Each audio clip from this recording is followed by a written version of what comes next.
You've really stepped up in the last series. Coming into the finals right now, we know how much pressure, how much eyeballs are going to be on the finals. How do you stay locked in, and how do your teammates stay locked in? Honestly, I don't really think about that stuff. I've never really thought about it. I never really looked at playing basketball as having pressure on you. Nobody's pressure or expectations are going to outweigh mine or what I expect from myself. So I just go out there and trust my work, trust my teammates, trust what I've been doing all year, trust my abilities, and go out there and play. Just play free with a clear mind, pure heart, and leave it out there and live with the results. I think everybody on the team is pretty much approaching it like that, not really focused on the outside and what they're saying. I mean, they said that we weren't going to be here, so I think we've done a great job of blocking out the noise and really focusing in on the guys on the court, guys in the organization that trust and believe in us, and we're just going to continue to go out there and play basketball and hopefully go out here and shock the world again. And what does that Norm, when you talk about blocking out the noise, there are a lot of distractions when it comes to the NBA Finals. We're seeing it right now with all this media, all the attention. They've got a lot of experience dealing with this, 5 straight years.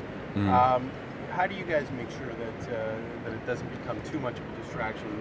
With a lot of guys experiencing this for the first time. I think we have a good mix of that. We have guys who've experienced the finals, so they're able to give us their take on it. And I've been watching Kawhi, Danny, Serge, and I've been talking to Pat about how they prepared for the finals and just seeing their daily routine and how they go about it. And honestly, I think the guys who haven't been here, including myself, we're enjoying it. I mean, I could do without the media, but I'm just enjoying the moment, but I'm not really looking at anything outside of what the team is talking about, and that's the main focus. Sorry, what do they say about preparing when you ask them? You said what they say about it? Yeah, when you ask them. Just not overthinking it. I feel like a lot of people think, it's the finals. It's the finals. You gotta, really playing. Everybody's looking at you, and there's so much pressure. Just not really thinking about it. Staying to your normal routine and what you've been doing all year. Going out there and just playing. Kawhi's main message is just enjoy the moment. Every time I've talked to him, he just enjoy it, man. Don't overthink it. Just enjoy it and have fun. So that's what I'm doing. Does the whole playoff Powell narrative play into it for you at all? Do you feel any extra pressure or maybe expectations? No, I just think the fans went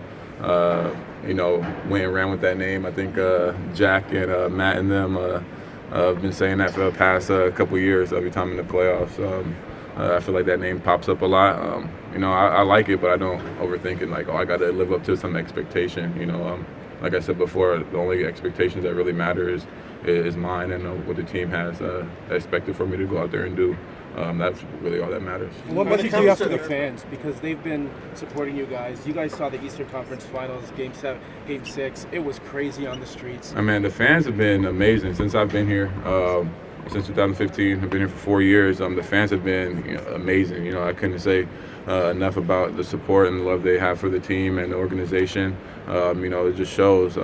Game 6, when I was pulling into the arena, it's thunderstorming outside, and the line to get into Jurassic Park is wrapped around the Scotiabank Arena. And they're standing out there in the rain, cheering, waiting to see what happens, witness history. And it's been like that since I've been here for every playoff series. And I love the fans; they've been so amazing, and just can't wait, for the fans to be able to experience Game 1 here in Toronto. Do you think the fans impact the game, and will that help as far as home court advantage? For sure. The fans are always your sixth man. The energy and enthusiasm they bring on the court. When you're maybe a little tired, a little winded, their energy, them yelling, screaming, when the opposing team has the ball or when you're on a run, really energizes you and gets that adrenaline pumping. Do you guys enjoy how Drake kind of gets the crowd into it as well, and maybe gets into the heads of the opposing team?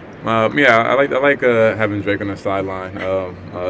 He's a great supporter, and it's kind of funny how much his love and passion for the game and for the team really affecting the opponents, and having opposing coaches come out and talk about what he's doing and how he shouldn't be allowed to do all that. You can see that it's probably bothering him a little bit, but he's staying within the rules, so I don't see a problem with it. But I love what he's doing. What's the line between enough and too much when it comes to heckling? Is it a fine line, or?